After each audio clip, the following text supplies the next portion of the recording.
Buenos días a todos y bienvenidos.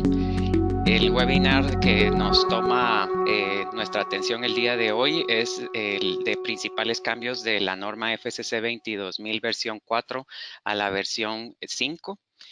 Y pues vamos a comenzar. La agenda del webinar es revisar un poco cuál es el objetivo de esta presentación.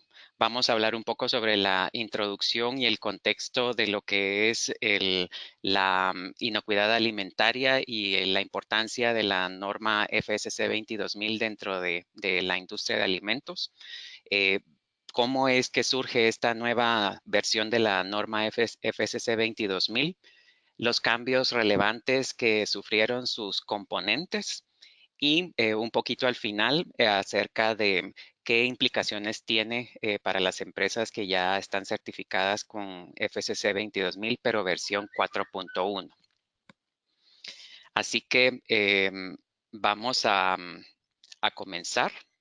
El objetivo, si bien es cierto, este no es un curso directamente sobre la norma FCC 22000 versión 5, el propósito del mismo es que en un pequeño corto tiempo podamos revisar cuáles han sido los cambios más relevantes en la nueva versión.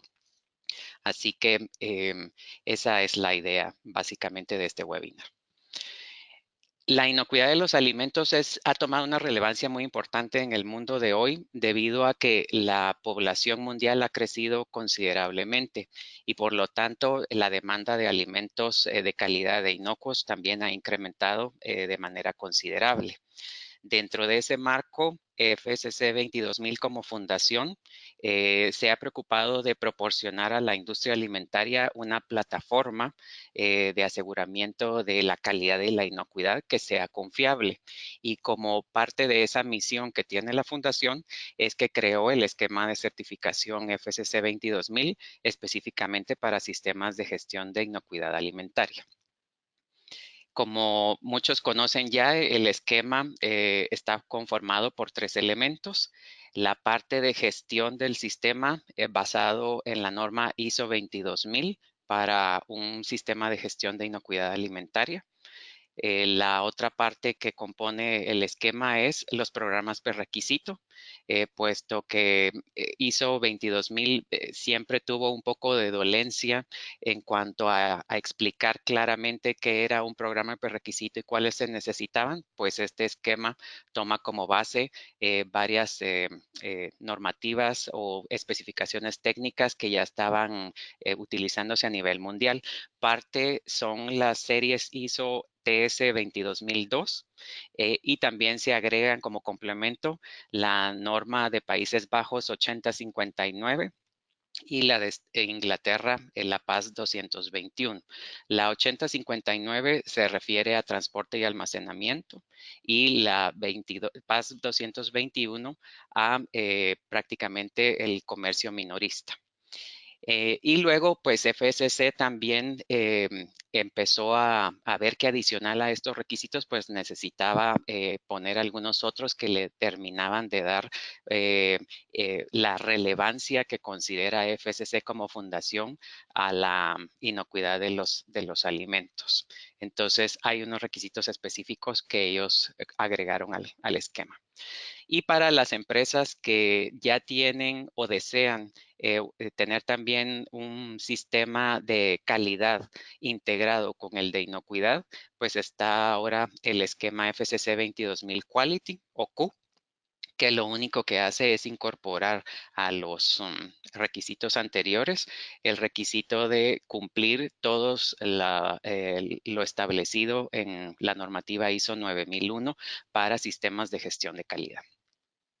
El alcance del sistema, pues, abarca 15 áreas, granjas de animales para obtención de carne, leche, huevos y miel, para granjas de peces y mariscos, el procesamiento de productos alimenticios de origen animal y vegetal que sean perecederos o estables a temperatura ambiente, y cuando son productos alimenticios también mezcla de productos vegetales y animales perecederos, también lo abarca. Abarca también lo que es producción de piensos para la alimentación de ganado, producción de alimentos para perros y gatos, producción de alimentos para otras mascotas que sean distintas a perros y gatos, el catering o servicios de alimentación, el comercio minorista y mayorista, la prestación de servicios de transporte y almacenamiento para alimentos y piensos perecederos, y también el transporte y almacenamiento para cuando estos alimentos son estables a temperatura ambiente. Eh, la producción de empaques de materiales y de materiales de empaque para alimentos y piensos también está abarcado dentro del esquema, puesto que la relevancia que toman los materiales de empaque en la inocuidad alimentaria es muy grande en estos últimos años debido a la innovación que ha habido en la industria de materiales de empaque y la diversidad de sustancias químicas que se utilizan para la fabricación de los mismos, de manera que nos aseguremos que ellos también no son una fuente de contaminación para los alimentos que van a contener. Y finalmente la parte de producción de bioquímicos, como pudiera ser la parte de aditivos alimentarios, ¿verdad? Probióticos también, que van a ser parte de algún alimento. ¿Cómo surge la necesidad entonces de renovar o revisar la versión 4.1 de la FCC 22000? Este proceso lo venía ya trabajando la Fundación FCC 22000 años atrás, antes de mayo de 2019, pero es hasta esta fecha, mayo 2019, que se publica ya la versión número 5, quedando prácticamente casi obsoleta en su momento la versión 4.1.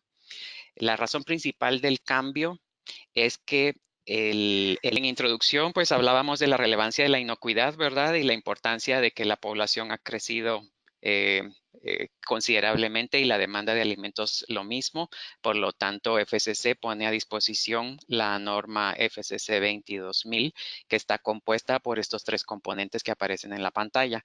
El sistema de gestión basado en ISO 22000, los programas prerequisito con las especificaciones técnicas de ISO también 22002 y las normativas que decíamos de los Países Bajos, la 8059 para transporte y almacenamiento y la inglesa PAS 221 para comercio minorista, y los requisitos adicionales que FCC 22000 puso dentro del esquema. El esquema de Quality, FCC 22000 Quality, que incorpora únicamente adicional a los otros tres, la parte que tiene que ver con ISO 9001, el sistemas de gestión de calidad, de manera de poder hacer una certificación de un sistema integrado de calidad e inocuidad si se desea. Y el alcance del esquema en sí de FCC 22000, hablábamos lo que eran las granjas de los animales para producción de alimentos para consumo humano, granjas de peces, procesamiento de productos animales, ya sean perecederos o estables a la temperatura ambiente, y también productos vegetales, lo mismo, ¿verdad? O mezcla de vegetales y animales. Luego está el procesamiento de producción de piensos, la producción de alimentos para perros, gatos como mascotas y también para otro tipo de mascotas.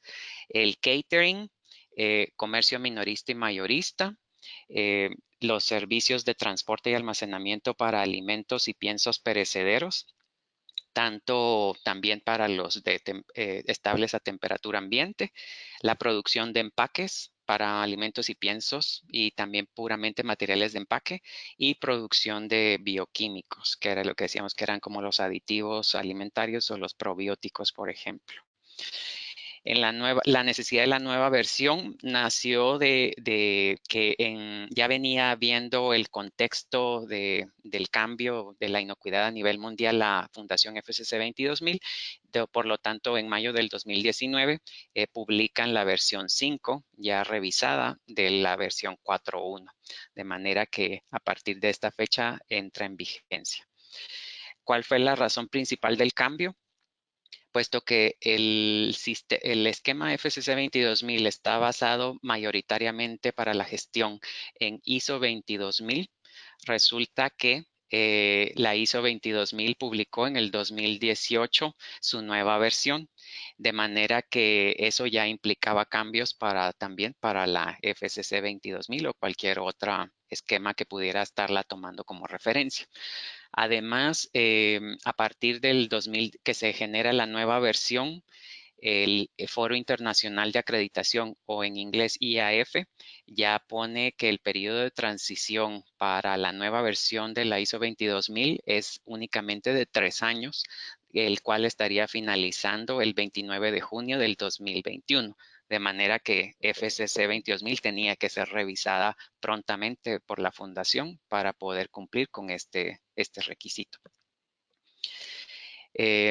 Luego, otro de los motivos, pues no menos importantes, era la necesidad de ya estar trabajando sistemas integrados de gestión e incluir la parte de calidad, puesto que muchas empresas ya acostumbran a ir certificando sus sistemas de gestión bajo diferentes normativas y temas como seguridad ocupacional, medio ambiente, calidad, inocuidad. Entonces, sí se hacía ya importante poder hacer compatible, digamos, este esquema con un sistema integrado también de calidad. Luego, obvio, en cualquier revisión de documentos y de normativas, siempre se mira la mejora continua. Entonces, se revisaron prácticamente todos los requisitos que tenía la versión 4.1 y se hicieron algunas mejoras a los mismos. El cumplimiento también de la nueva versión que sacó la Global Food Safety Initiative, o GFSI en sus siglas en inglés, pues también hacía necesario que se revisara el esquema FCC 22000, puesto que es un esquema de gestión de inocuidad que está avalado por GFSI, y cada vez que GFSI actualiza sus requisitos, entonces todos los esquemas que son comparados contra ellos deben de sufrir una revisión. Entonces, esa es otra causa importante del cambio de la norma. Luego tenemos lo que es el cumplimiento de requisitos relevantes de los organismos de acreditación, como mencionábamos en el caso del IAF, ¿verdad? Que ellos ya tenían previsto que máximo 3 años para, para darle la transición a la versión 2018 de la ISO 22000. Así que esos son factores importantes que hicieron necesaria la revisión del esquema. Vamos a ver ahora entonces cuáles son los cambios más relevantes en cada uno de los componentes de la norma, ¿verdad? FCC 22000, empezando con la parte de gestión de inocuidad, o sea, ISO 22000. En el 2005, pues era la versión original de la norma ISO 22000. Y en el 2018, a raíz de todos los cambios que habían surgido en el contexto de la industria alimentaria, pues se publicó la nueva norma, como comentamos.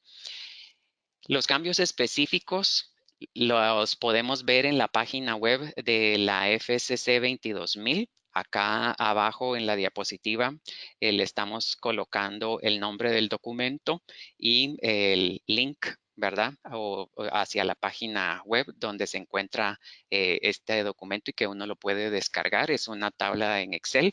Aquí solo reprodujimos las primeras secciones de la tabla, pues es muy grande, pero básicamente lo que les quería comentar acá es que es un análisis a conciencia de cada una de las cláusulas de las normativas y diciéndonos cuándo se agregó un nuevo texto, cuándo se eliminó o cuando se mejoró o se hizo algún cambio en el texto original de la versión 2005. Está manejado como a manera de semáforo de colores, con colores azul, verde y rojo.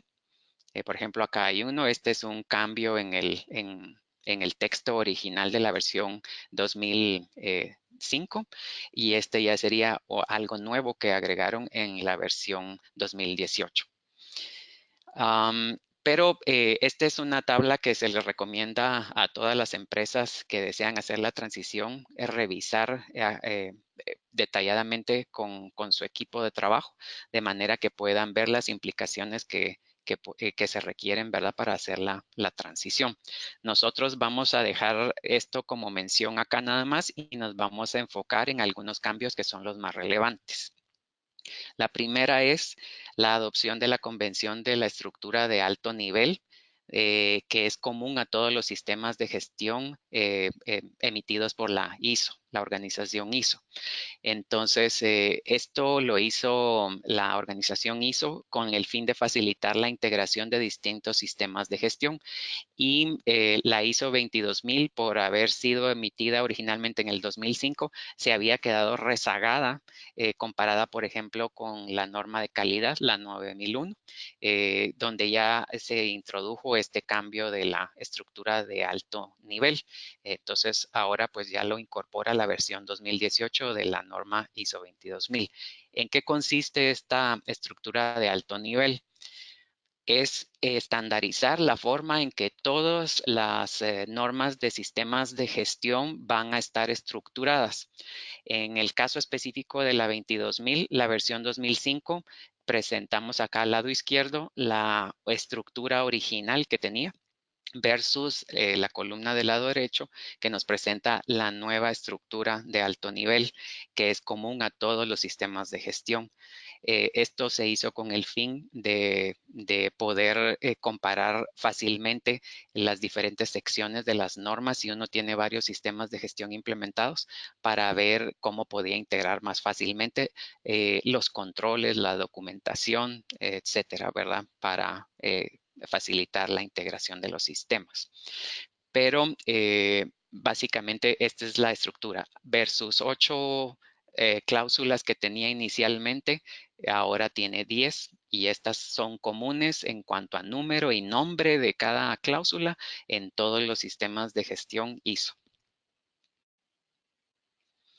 Luego, otro cambio importante en ISO 22000 es que hacen énfasis y clarifican un poco más sobre el enfoque de procesos y el ciclo de planificar, hacer, verificar o actuar o PHBA.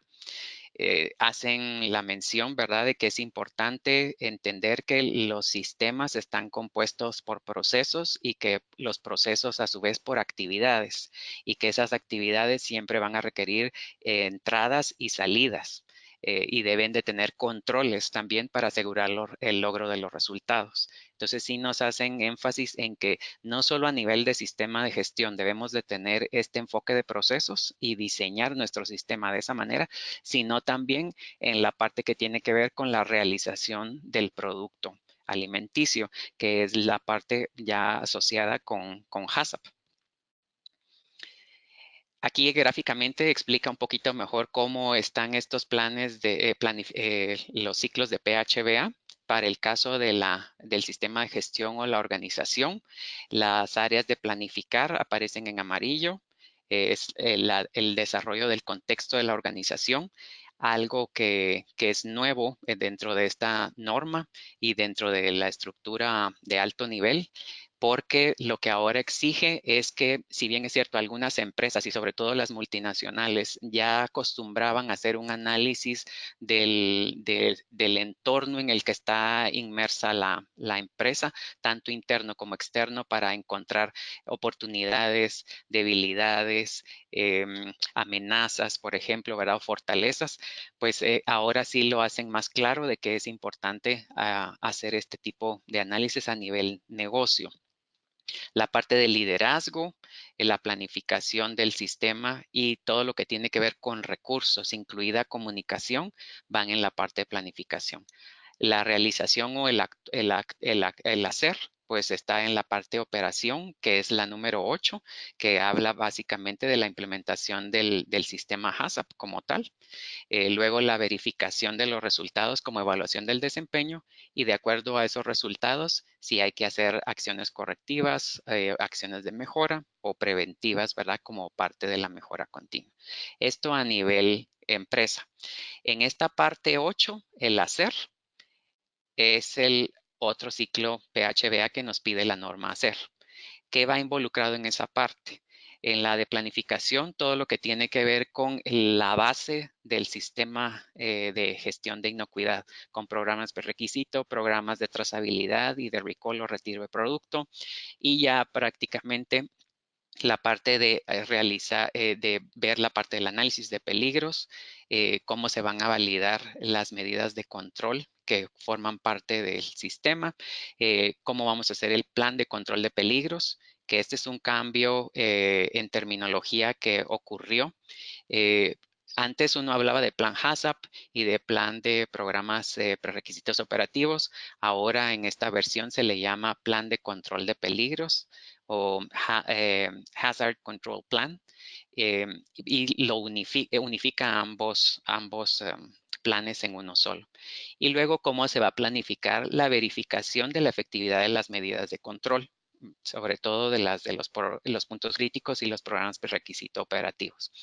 En la de hacer implementación, control de seguimiento y medición, control de conformidades de producto y proceso.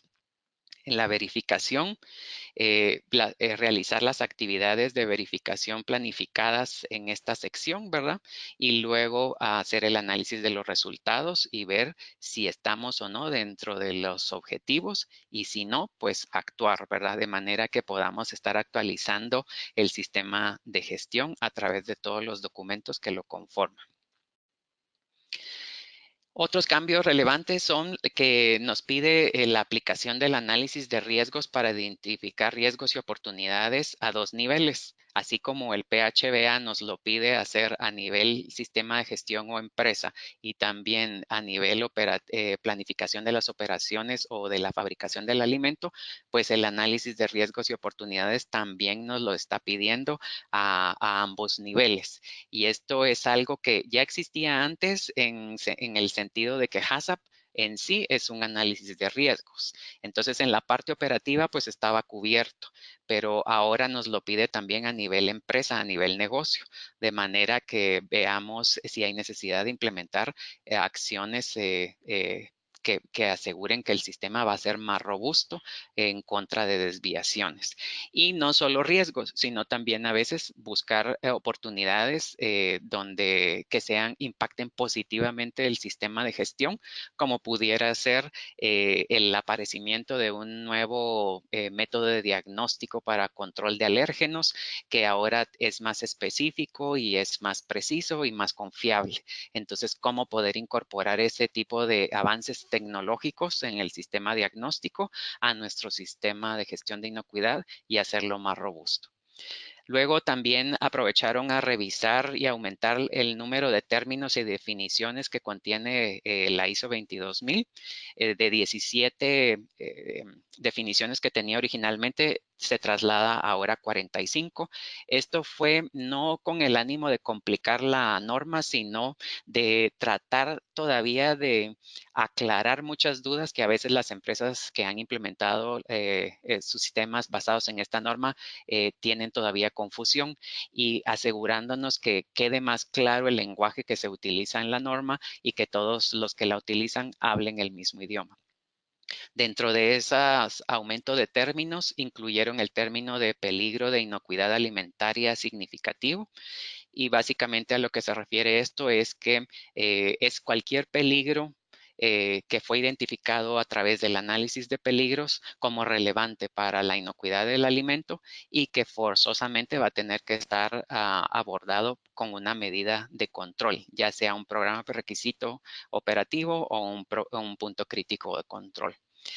También trataron de aclarar un poco más los conceptos de programa prerequisito operativo, programa prerequisito sencillo o común y el punto crítico de control, porque desde que nació la norma ISO 22000 siempre hubo algo de confusión entre estos tres términos. Entonces ellos trataron ahora de ser un poquito más específicos y aclarar en qué consiste cada uno de ellos. Luego, la secuencia de contenido de la norma es más lógica y esto es básicamente por la nueva estructura de alto nivel que nos muestra las 10 secciones que platicamos anteriormente. De manera que se ve que primero nos pide que haya un compromiso de la alta gerencia a través del liderazgo, luego que se haga una planificación y que dentro también previo a eso hayamos hecho nuestro análisis del contexto de la organización. Es como una planificación estratégica lo que nos propone esta parte de la norma para luego ir aterrizando poco a poco las diferentes políticas dentro de los diferentes procesos que se llevan a cabo en la organización.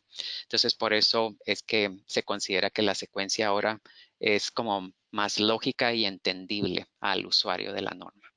También se extendieron las responsabilidades de la alta dirección.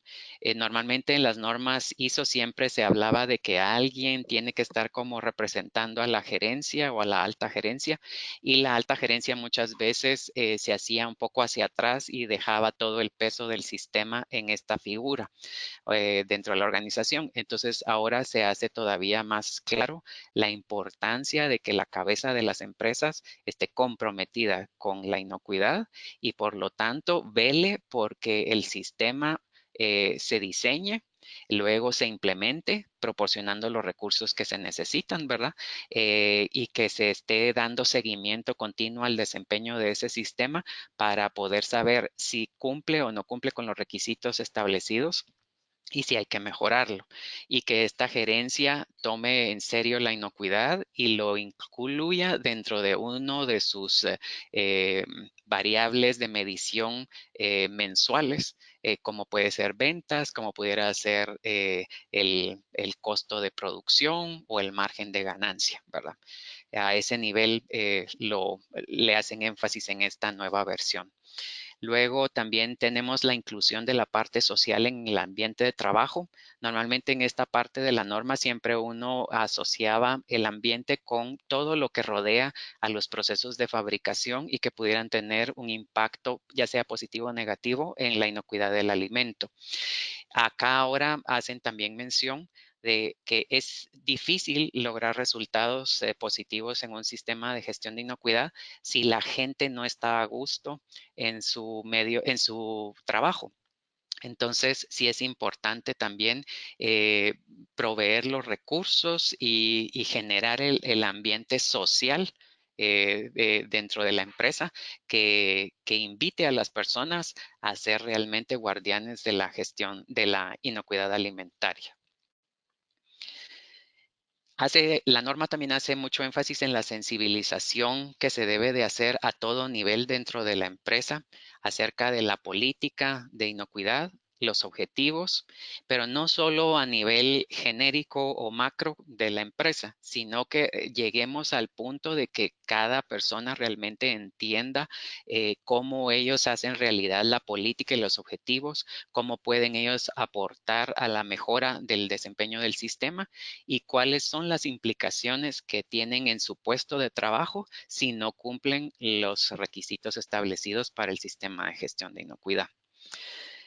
También hay una obligación explícita dentro de esta nueva versión de la norma a implementar acciones que aborden riesgos, oportunidades, cambios en el sistema de gestión de inocuidad y también acerca de los procesos subcontratados cuando estemos desarrollando la parte 8, que es la de operación o la planificación y control operacionales, de manera que lo incorporemos no solo a nivel sistema de gestión o empresa, sino que cuando estemos pensando en HACCP, estemos abordando riesgos y oportunidades o incluso qué cambios vienen en el sistema de gestión que la empresa prevé y que nuestro sistema tiene que estar diseñado para poder absorber el impacto de esos cambios, o si pensamos tener procesos subcontratados que tengan injerencia directa en la inocuidad de los alimentos que producimos, pues también cómo vamos a diseñar a incorporar esos procesos subcontratados dentro de nuestro sistema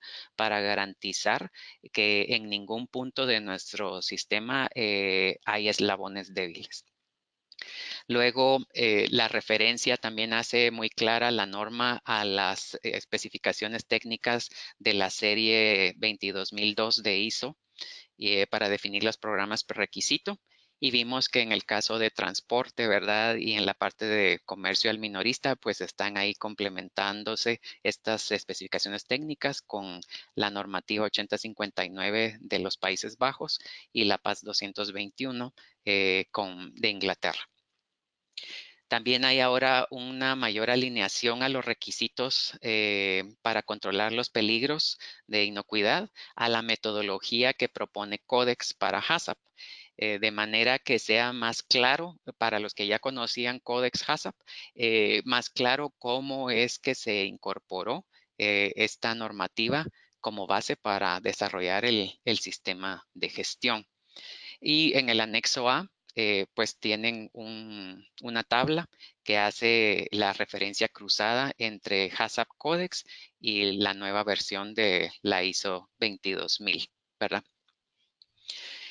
Luego tenemos la unificación del plan HACCP y el plan PPRO que les comentaba, ¿verdad? En el plan de control de peligros, de manera que ya no hablamos de planes separados, sino que ahora de uno solo que abarca ambos planes. Cambios más relevantes.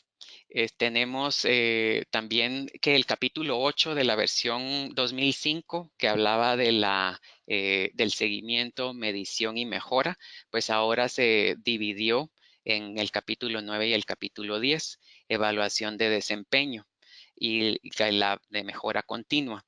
De manera que se amplían un poco o se pueden explicar un poquito más los requisitos para estos dos aspectos del sistema de gestión, pero básicamente en el capítulo 9 lo que nos habla es que tenemos que asegurarnos de evaluar el desempeño a nivel de todo el sistema, ¿verdad? No solo una parte parcial, sino es todo el sistema.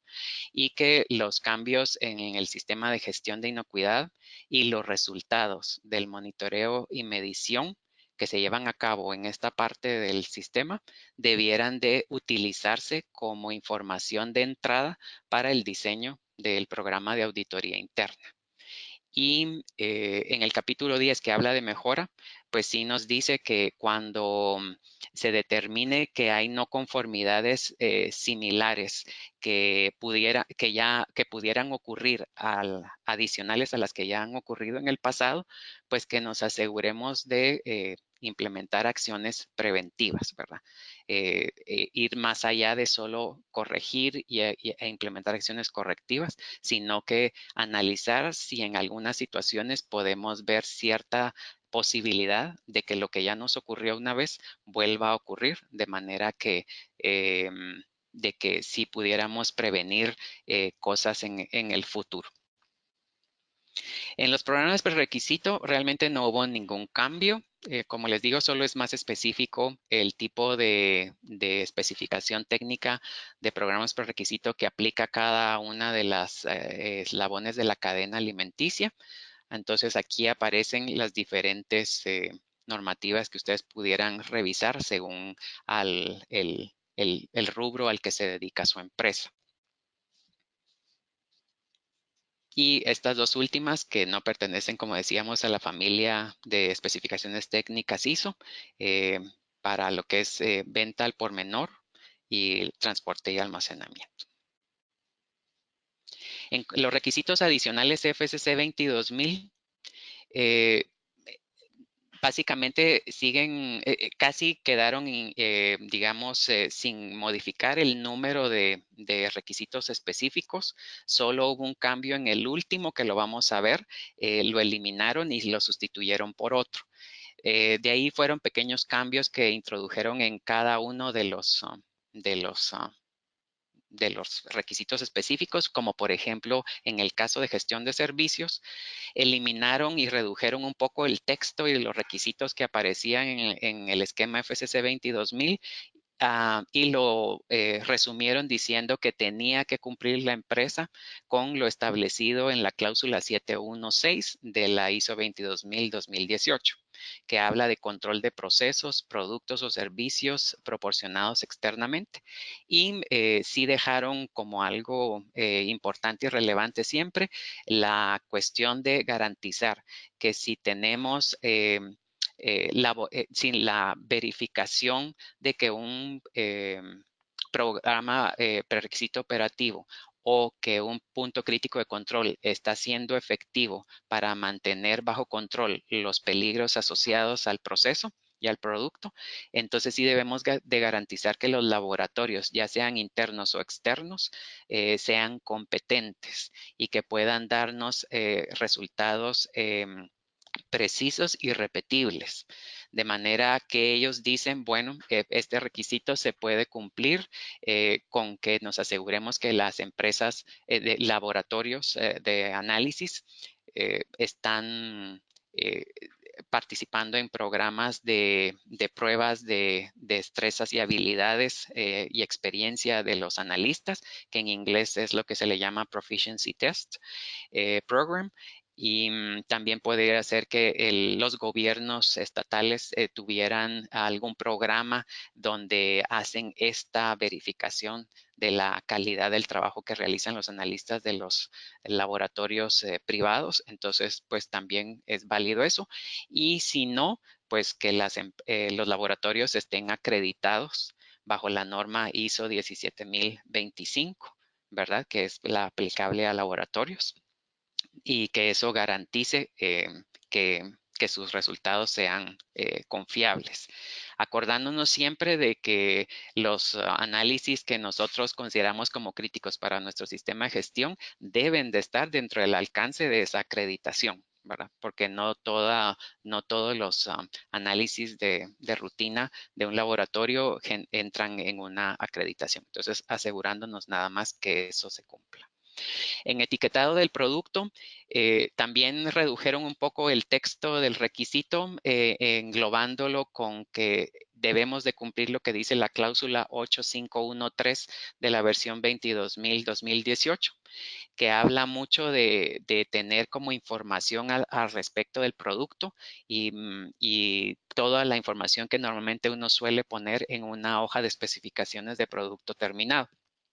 Y lo que sí dejó FCC en su esquema es el énfasis en que tenemos que asegurarnos que como parte de esa descripción del producto esté la parte de información sobre alérgenos, ¿verdad? Bien clara.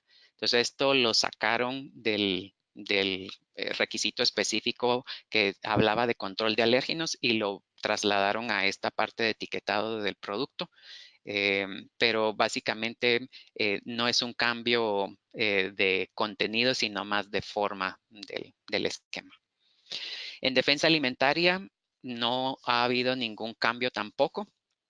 Sigue existiendo, además del requisito específico dentro del esquema versión 5, hay un documento guía que explica más en detalle qué es lo que espera FCC 22000 sobre este programa, pero no ha cambiado en su contenido. Básicamente siempre nos dice que tenemos que tener un equipo de defensa alimentaria, que tenemos que realizar un análisis de amenazas y de acuerdo a la relevancia de esas amenazas, establecer un plan de medidas de control y estar verificando que son efectivas para que cuando haya indicios que no estamos logrando los resultados deseados, pues actualicemos el sistema y que esa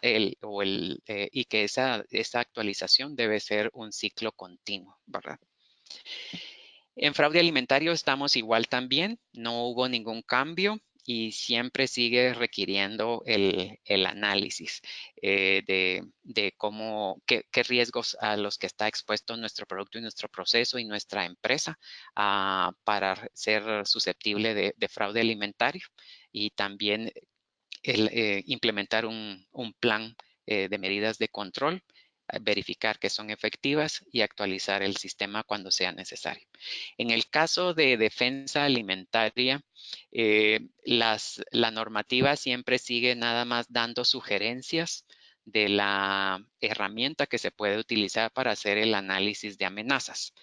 Siempre continúa TACCP como una de las herramientas, o TACCP. Está siempre la parte de Carver Shock y la Food Defense Plan Builder como sugerencias, pero siempre queda a discreción de la empresa qué herramienta utilizar. En el caso de fraude alimentario, ellos proponen una herramienta que también pues es una sugerencia y es un cuestionario de 50 preguntas básicamente como para poder evaluar cómo están las vulnerabilidades de la empresa, cuáles son las amenazas que tiene y cuáles son las medidas de control que puede tal vez ya existir, de manera de que podamos definir cuál es el nivel de riesgo que corremos en fraude y si necesitamos hacer un plan de acción para mitigar esos riesgos. Luego tenemos el uso del logotipo. Acá sigue casi igual todo. La única diferencia que hicieron fue que antes decían en la versión 4.1 que estaba previsto que las empresas certificadas utilizaran el logo y daba indicaciones para ese uso. Ahora incluyó dentro de los usuarios a los entes certificadores y las organizaciones de capacitación, y habla que es específicamente el uso de la autorización del uso de este logo para actividades de mercadeo, que en ningún momento debiéramos de poderlo utilizar en el producto o en el material de empaque, de manera que le sugiramos a los usuarios o consumidores que que la FSC 22000 está garantizando la inocuidad de los alimentos que están comprando. Porque todos sabemos que esta certificación es de un sistema de gestión. Y luego el material de empaque, que hace la salvedad que no podemos usar, ¿verdad? En material de empaque tampoco el logo, pero que el concepto de material de empaque puede ser material de empaque primario o en contacto directo con el alimento, el secundario, ¿verdad? U otro que se utilice para envasar los alimentos. En cuanto a gestión de alérgenos, el mayor cambio fue que inicialmente en la versión 4.1 era aplicable este requisito solo a las categorías C, I y K. La C es procesamiento de alimentos, ya sean de origen animal o vegetal o mezclas, que sean perecederos o estables a temperatura ambiente. La producción de empaques para alimentos, piensos y material de empaque como categoría I. Y la K, que es la producción de bioquímicos. Ahora se adicionan a esas tres categorías la E, la F1 y la G. La E es catering, la F1 es comercio minorista y mayorista, y la G, la prestación de servicios de transporte y almacenamiento de alimentos o piensos, ya sean perecederos o estables a temperatura ambiente. Y luego, algo que hubo de cambio en este requisito, pero es más de forma y no de contenido, es que trasladaron, como vimos, al requisito de etiquetado la parte que tiene que ver con la declaración de alérgenos o de advertencias en las etiquetas de los productos, y la parte de validación y verificación de la efectividad de las medidas de control de la gestión de alérgenos, la trasladaron al siguiente requisito, que es monitoreo ambiental. El monitoreo ambiental antes solo se refería a microbiología. Ahora ya incluye entonces la parte de alérgenos, pero vamos a ver qué parte de alérgenos contempla. Antes aplicaba nada más a las categorías C y K, y ahora por la introducción de la parte de validación y verificación de alérgenos también es aplicable a la E, F1 y la G. Nos pide que siempre esté basado en análisis de riesgos este programa, que incluya, que ya de ahora en adelante también aquí la verificación de la efectividad de las medidas de control de alérgenos, no solo las de las de microbiología y limpieza, y que nos aseguremos de que hagamos análisis de tendencias de los resultados, de manera que podamos ver si estamos logrando los resultados deseados y si tenemos que ver que estamos desviándonos del objetivo y que debemos de corregir el camino, ¿verdad? Formulación de productos, la única cambio que hubo fue que de la subcategoría D2 que hablaba de alimentos para perros y gatos, pues ahora cambia a ser categoría D como tal, que abarca cualquier tipo de mascota, no solo perros y gatos, y también animales que podamos estar criando para producción de alimentos de consumo humano.